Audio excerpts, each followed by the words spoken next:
Olá, meus queridos alunos e alunas do primeiro ano, sejam bem-vindos a mais uma aula de Geografia. Hoje nós vamos trabalhar o assunto número 5, que é o assunto movimentos populacionais. Tá? Vamos então trabalhar aqui na área da Geografia, Ciências Humanas e suas tecnologias, no eixo temático da Geografia da População.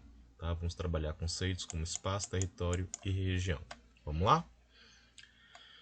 Então, pessoal, uma breve introdução, vamos falar sobre o conceito de migrações, tá?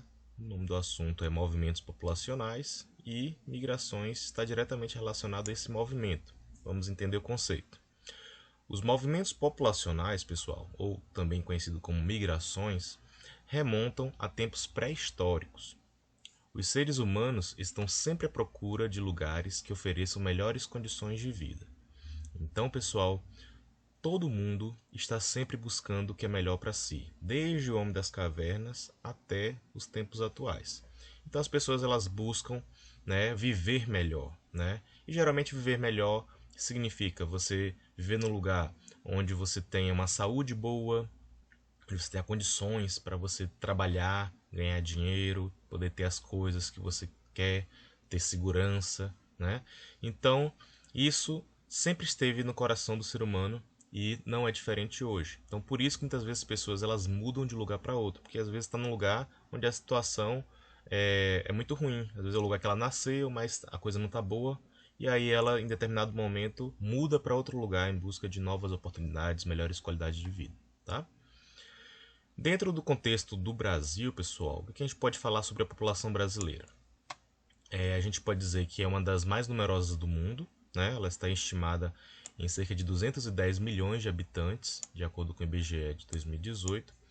E como o nosso país é um país em desenvolvimento, né? Nós temos uma grande vantagem que é uma população numerosa, né, de pessoas jovens e em condições de mobilidade, ou seja, pessoas que estão ainda começando a vida e podem simplesmente decidir mudar de um lugar para o outro, né, em um país que ainda dispõe de vastos espaços livres. Então, por exemplo, nós moramos na região norte, que é uma das regiões que hoje mais atrai pessoas devido às oportunidades que temos por lá de cá. Né? Às vezes as pessoas moram em lugares já estão muito saturadas, com dificuldade para achar emprego, né?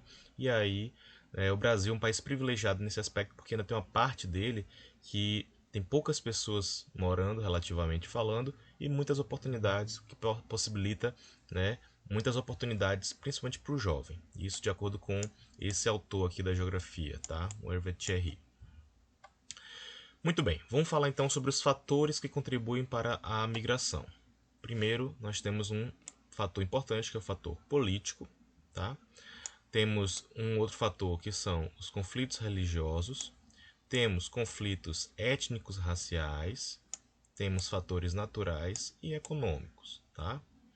Então, observe que os principais fluxos migratórios no século XX e século XXI estão retratados aqui nesse mapa. Observe que a cor verde indica os países, né, destino dos imigrantes, né, os principais destinos. Então, olha só que temos aqui Canadá, Estados Unidos, Europa, Austrália, Japão, né, os principais países. Observe que até o Brasil ele andou atraindo bastante população, principalmente, né, de quem vem aqui, da Bolívia, né, alguns países da América do Sul têm tido bastante imigrantes, né, emigrantes para o Brasil.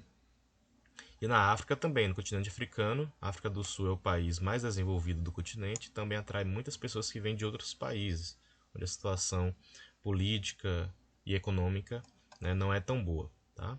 E aqui no Oriente Médio também, essa região aqui do Golfo Pérsico atrai também bastante pessoas que vêm aqui do norte da África e outros lugares, tá?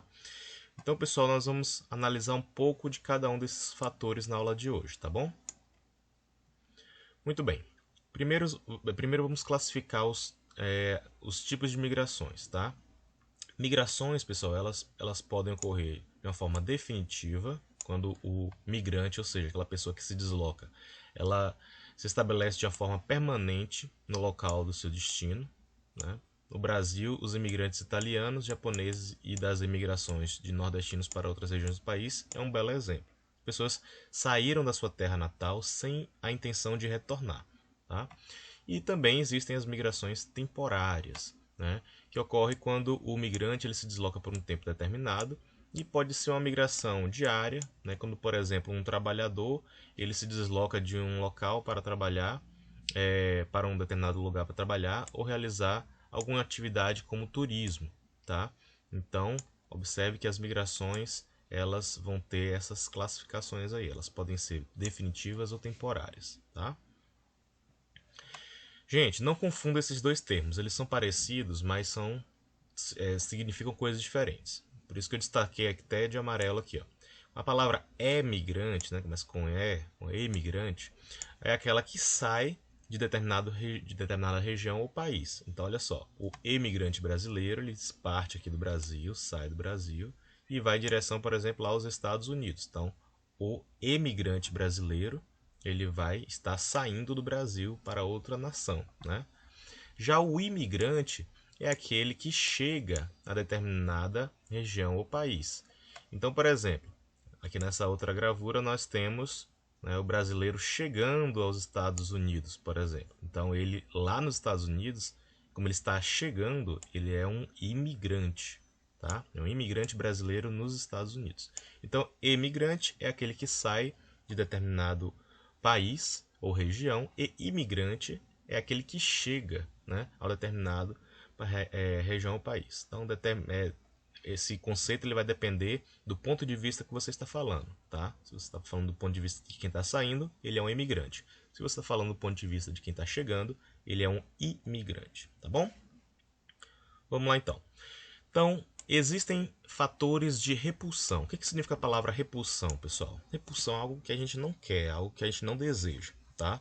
Então, repulsão vão ser fatores que vão estar fazendo com que as pessoas elas saiam de um lugar. Então, por exemplo, a falta de água potável, né? A falta de água potável é um fator de repulsão. Por quê?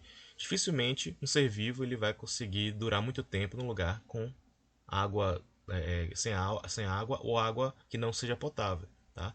Então é um exemplo de fator de repulsão. E os fatores de atração, quais são? Eu coloquei aqui, ó. Emprego, estudos, segurança, saúde. Que outros elementos de atração você consegue lembrar aí, né? Tente pensar. Então, gente, esses são os fatores, tá certo? Então, se um lugar ele possui mais fatores de atração, esse lugar ele vai receber um maior número de imigrantes. Se o lugar ele oferece um número maior de fatores de repulsão, ele vai perder muitas pessoas, tá certo? Em relação ao espaço de deslocamento, né, as migrações podem ser classificadas em migrações internas, quando realizadas dentro de um mesmo país, né, são chamadas também de intrarregionais, quando feitas de uma região para outra. Por exemplo, eu nasci na Bahia e mudei para Pará. A Bahia, no Brasil, fica na região Nordeste e o Pará fica na região Norte. Então eu fiz uma migração dentro do próprio país, só que de um estado para o outro, que fica em regiões diferentes, né? Então, aquelas feitas dentro da própria região são chamadas de interregionais. Então, a Bahia e o estado do Maranhão ficam dentro da mesma região, tá? Então, digamos que eu tenha mudado da Bahia para o Maranhão. Eu fiz uma migração interna, porque é dentro do próprio Brasil, mas eu fiz uma migração interregional, porque estava dentro da própria região Nordeste, tá? Já as migrações externas, né, são quando aqueles movimentos quando realizados para um outro país, de um país para o outro, tá certo? Então, migrações internas dentro do próprio país, migrações externas para outro país. Então, vamos classificar as migrações internas, conhecer algumas delas, tá? Então, temos, por exemplo, tipos de migração interna. Temos o êxodo rural, a migração de retorno, migrações sazonais, migrações pendulares ou diárias, tá? Então, observe aqui as migrações internas no Brasil no século XX. Observe que um lugar que perdeu bastante população no século XX foi a região aqui, ó, do semiárido nordestino, tá? Na verdade, uma parte do Nordeste sofreu muito com a seca no século XX, né? Foi inclusive tema de livros da literatura brasileira, como Vidas Secas, né, do Graciliano Ramos. no qual muitas pessoas passavam por necessidades. Então, se deslocaram para várias outras regiões do Brasil, como a região norte, uma região sudeste, principalmente aqui para São Paulo e Rio de Janeiro. Tá? Mas também houve outros movimentos migratórios, como por exemplo aqui do sul do Brasil, muita gente indo em direção ao centro-oeste ou indo em direção ao próprio norte. Tá? Então, pessoal, o que é êxodo rural? Um dos tipos de migração interna. É simplesmente o deslocamento de pessoas do campo para a cidade. Então, olha só, a palavra êxodo significa saída. Rural, zona do campo. Né? Então, aquelas pessoas que saem do campo para as cidades. Quais foram as principais causas no século XX, aqui no Brasil, para a saída das pessoas do campo para a cidade? Mecanização do campo. Tá? Então, observe que o nosso país, ele hoje é um dos campeões mundiais em produção de produtos da agricultura e pecuária. Só que essa grande produção, ela passou a existir quando a mecanização ela chegou em massa, né? Então, onde a máquina chega, ela praticamente faz o trabalho que a maioria das pessoas que trabalhavam no campo faziam. Né? Então, uma máquina só faz o trabalho ali de 100 ou mais trabalhadores rurais. E esses 100 trabalhadores rurais que viviam disso, né, eles deixaram de ser necessários. Tá? Então, sobrou apenas a opção de sair do campo e ir para a cidade, aprender, né, uma nova profissão e, infelizmente, né, ter que abandonar ali a sua terra nativa. Outros exemplos de causas, né, para o êxodo rural, desastres naturais, como por exemplo secas, geadas e pragas. No caso do Brasil, as secas, né, elas afetaram bastante o Nordeste, então também fez com que muitas pessoas saíssem do campo para ir para a cidade para evitar a seca. Baixa remuneração, né, falta de infraestrutura e qualidade de ensino abaixo da média. Então as pessoas, quando vão para a cidade, elas estão buscando melhoria na renda, passar a ter acesso a alguma infraestrutura, seja de saúde, educação, de segurança, de supermercado, enfim. E a qualidade de ensino, que a gente sabe que a presença dos grandes centros educacionais estão nos núcleos urbanos. Né? Então, temos escolas na zona rural? Temos, mas para aquele que quer continuar estudando, se desenvolver, tem que ir para a cidade, né, para poder dar sequência. Então, essas são as principais causas do êxodo rural no Brasil. Tá? Então, essa gravura ilustra bem aqui o que a gente acabou de falar. Vamos para o próximo? Migração de retorno. O que é isso? Entende-se como migração de retorno aquela em que uma pessoa deixa o seu estado natal, reside algum tempo em outro e depois regressa. Tá? Então, geralmente, o motivo da saída é de ordem econômica e existem estados que já foram zonas de repulsão e atualmente são zonas de atração. Então, gente, muitas pessoas saíram, por exemplo, do Nordeste, né, e foram em busca de oportunidades no Sudeste, tá? Principalmente em São Paulo. Só que depois de um tempo, o Nordeste ele começou a apresentar em alguns lugares, né, apresentar alguns fatores de atração novamente. Essas pessoas que estavam vivendo, talvez aqui na região Sudeste, um pouco apertadas, né, elas decidiram retornar para tentar recomeçar a vida lá na sua terra natal, tá?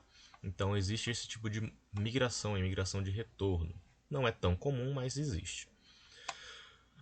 Migrações sazonais ou transhumânicas. O que são migrações sazonais? Tá? Estão relacionadas a diferentes estações do ano. O indivíduo ele desloca-se da sua área de origem para outra, retornando posteriormente. No Brasil, podemos citar o deslocamento de nordestinos do Agreste durante a estiagem para a zona da mata, visando a colheita e moagem da cana-de-açúcar. Então, sazonal, pessoal, tem a ver com determinado período de tempo, né? Tempo que me refiro às vezes até de estação do ano, né? Então, todo mundo que já teve a oportunidade de conhecer o ambiente rural sabe que existem os períodos dos plantios e das colheitas, né? Determinada cultura vai ter colheita no verão, outras vão ter uma colheita no inverno, né? Então, existem períodos do ano em que, por exemplo, donos de fazenda precisam contratar mais trabalhadores para poder colher os frutos. Né? Então, nesse período, tem abertura de empregos, de vagas de emprego. Então, pessoas, né, que moram até em outros lugares distantes se deslocam durante esse período, né, essa sazonalidade, para poder preencher aquela vaga de emprego, trabalham ali durante aquela colheita e depois, né, quando termina o serviço, vão embora. Né? Coloquei essa ilustração aqui para vocês verem bem o que significa migração sazonal, né? Trabalhadores que deslocam-se em busca de trabalhos temporários. Também temos as migrações diárias ou pendulares. O professor que vos fala já fez bastante isso. Né? Quando eu morava em Salvador, eu trabalhava num município vizinho, que ficava a 1 hora de distância, e eu viajava diariamente para esse município, dava minhas aulas e depois, no fim do dia, eu retornava para minha residência, que era em Salvador. Então, são típicas das grandes cidades industriais e metrópoles mundiais. São deslocamentos diários de trabalhadores que moram na periferia, subúrbios ou em cidades vizinhas pela manhã, em direção ao centro, retornando aos seus lares após a jornada de trabalho. Então, isso aqui também pode acontecer, né, muito em cidades onde há conurbação, onde as áreas urbanas são muito próximas, só que as distâncias são muito grandes. Né? Então, as pessoas passam várias horas dentro de um ônibus, né, um metrô, um trem, para se deslocar até o local de trabalho e depois voltam para dormir em casa. Né? Então, olha o que eu botei aqui na legenda. Migrações pendulares. Trabalhadores deslocam-se diariamente longas distâncias para o trabalho e retornam no final do dia. Migrações externas. Vamos lá, então, para os tipos de migrações externas. Primeiro, pessoal, importante a gente destacar, né, que existem 2 tipos de migrações externas. A primeira é a imigração legal, tá? No qual a pessoa ela muda de país, né? Com toda a documentação adequada.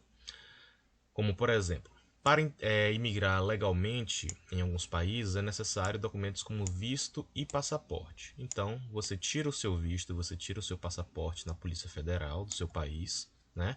E é como se fosse um RG, um CPF, né? É um documento que você tem, o seu passaporte, né?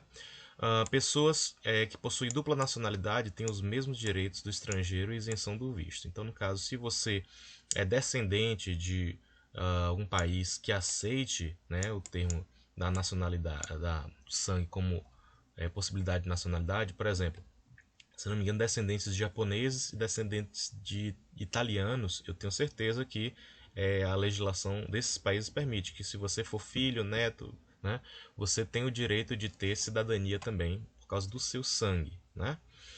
E existe outro documento também, por exemplo, aqui no caso dos Estados Unidos, que é o Green Card, isso que eu coloquei na ilustração aqui, né, que é o visto de caráter permanente que o governo dos Estados Unidos concede através de critérios. Então, por exemplo, você vai para os Estados Unidos porque você conseguiu um emprego lá, você é muito bom no que você faz, uma empresa de lá quer o seu serviço e aí te contrata. Então você ganha um Green Card para poder trabalhar lá, de tempos em tempos você renova, mas você pode morar lá de forma legal, sem problemas, né? O Green Card.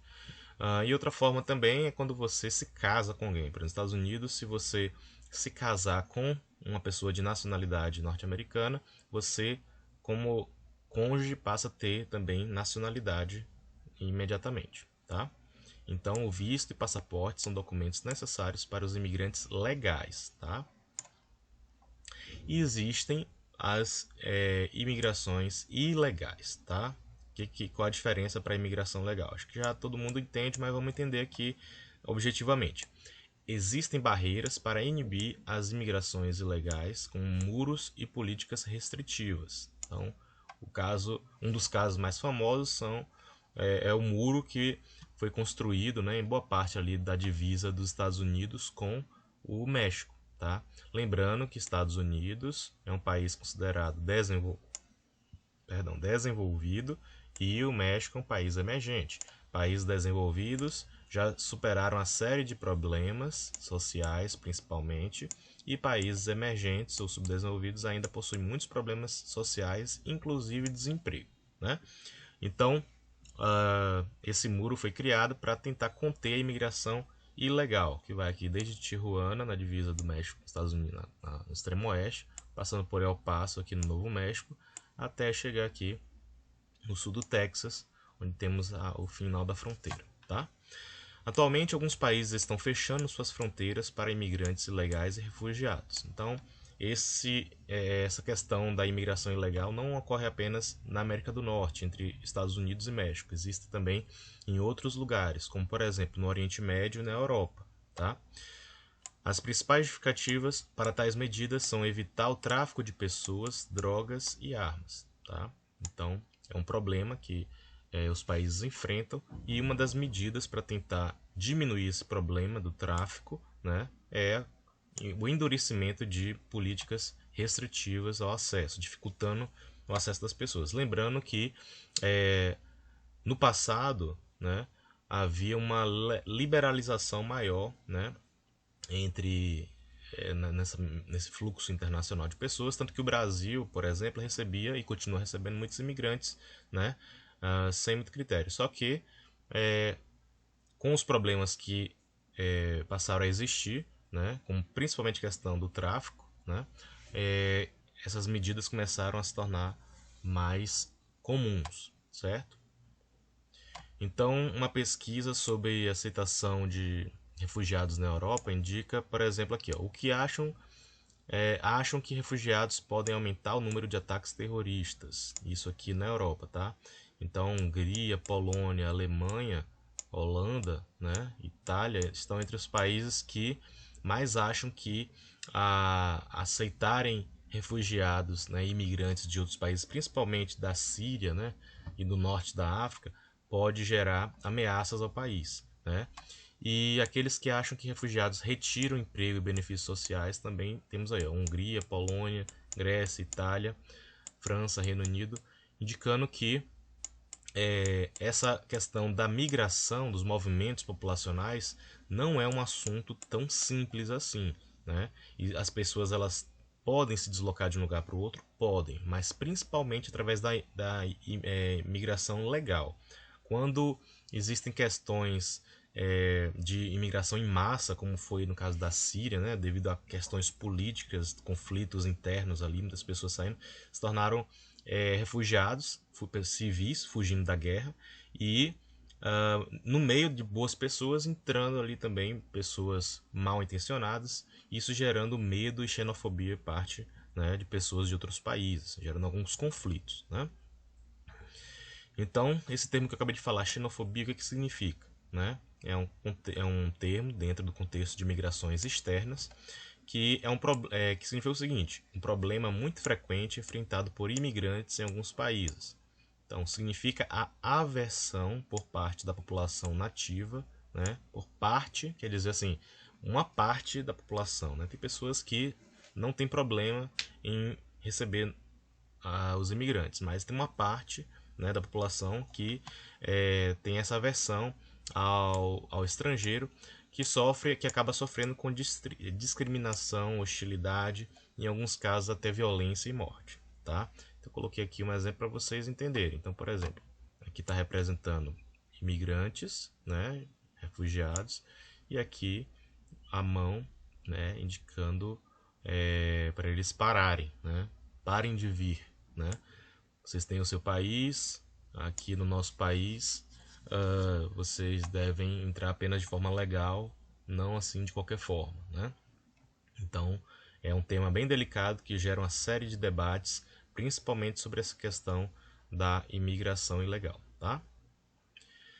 Muito bem. E outro tipo de migrações externas é a fuga de capital humano, tá? Aqui a gente está falando, pessoal, de imigração, saída de pessoas, seletiva de indivíduos com aptidões técnicas ou conhecimentos.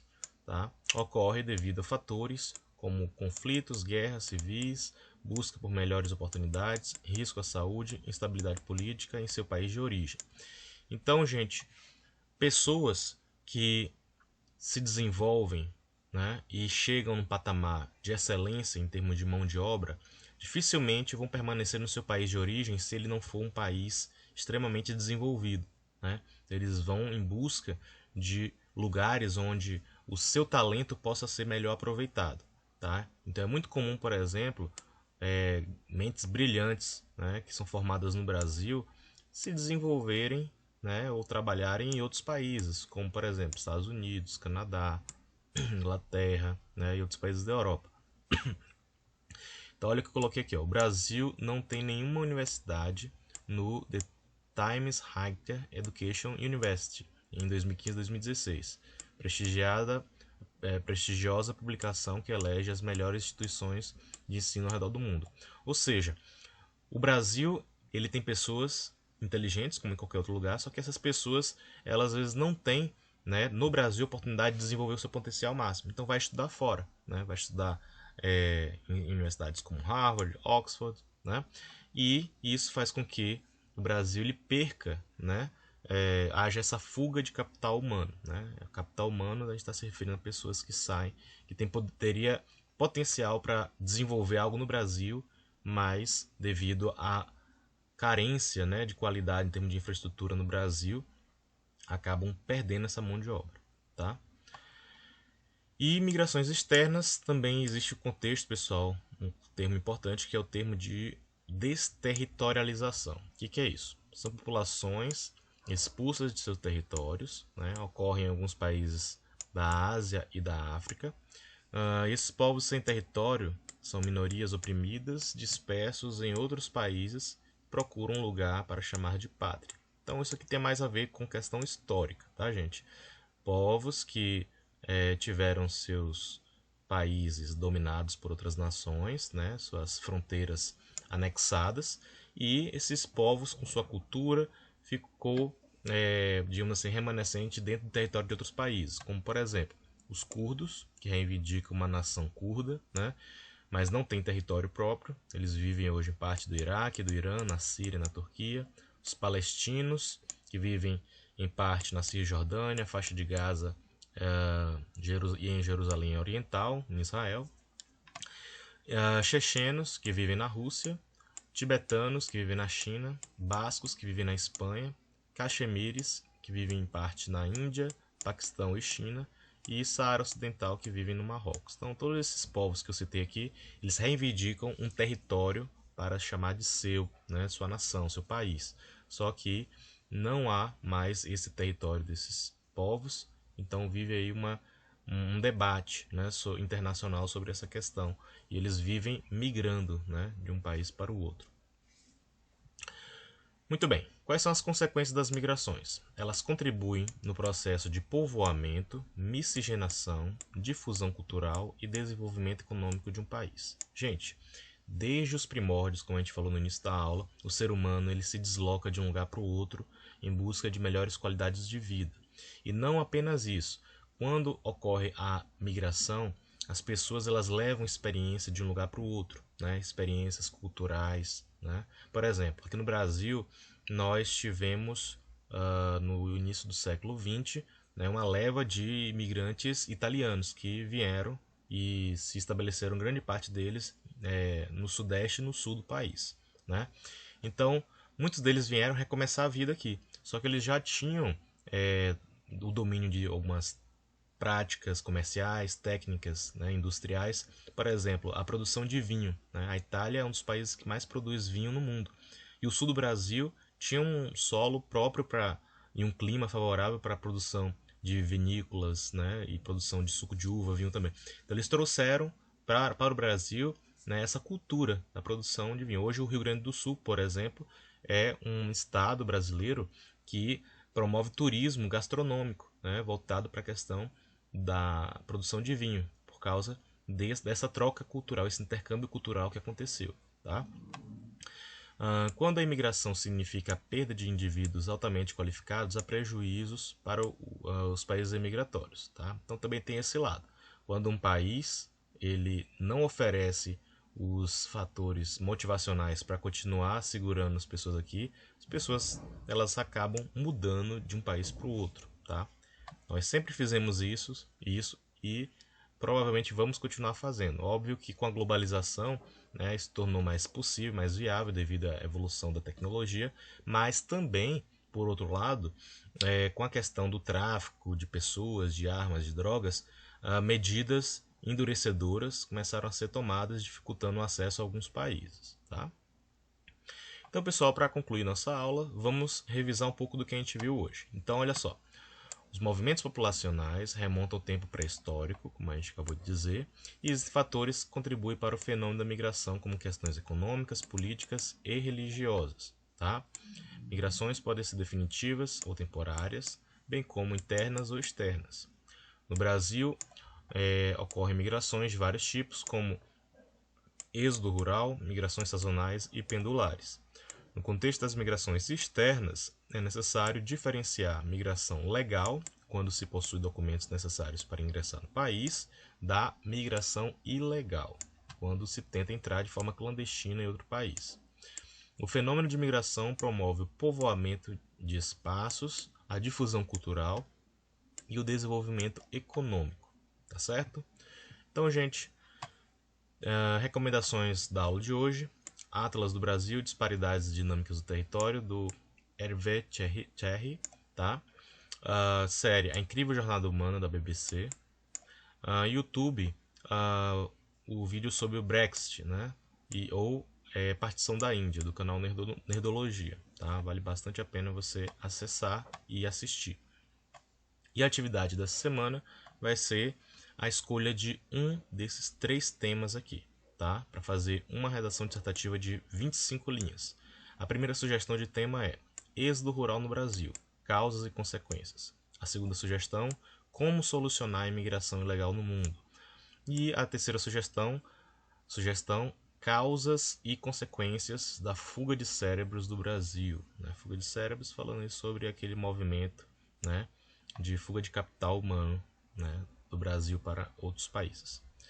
Então, instruções para como elaborar a redação, as referências bibliográficas. Gente, bons estudos para vocês. Qualquer dúvida, estou aqui no privado. Lembre-se, tente entregar sua atividade até o final da semana, tá bom? Forte abraço, tchau!